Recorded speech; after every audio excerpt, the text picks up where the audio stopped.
Welcome friends, Tokyo Craftsman here. This is a short video that I made of making some spacers for my lathe. My lathe sits right on the base that I built for it, and it's very good and it's very solid, but there's not enough space underneath the lathe so that the chips always jam up the ways of the lathe. The other thing is I can't easily slip a tool underneath the ways of the lathe. And it'd be nice to do that when you're working, when you got to reposition something, to be able to just slide a tool underneath. So I found this material. It's a decking material. It's a very heavy plastic. It's very solid, very dense, but it's very workable.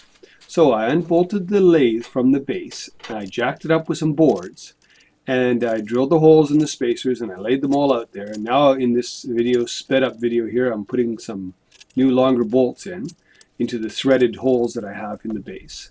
And then I tighten them all up from the middle, going out.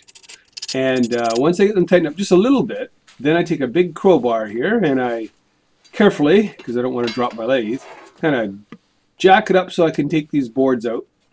Gotta try that again. Jack it up. Oh, get that Allen key out of the way. Jack it up so I can take these boards out. And now the lathe is sitting on top of the spacers. From here, I can quite easily adjust where the spacers sit, and then I'm going to tighten them up, going from the middle out.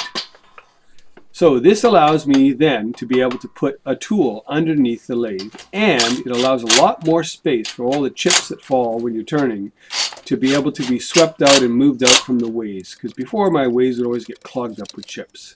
So I put the tool rest on, and then I put the the banjo and the tailstock. And now, as you can see, I can take a tool and I can slide it under the ways. This is a great improvement.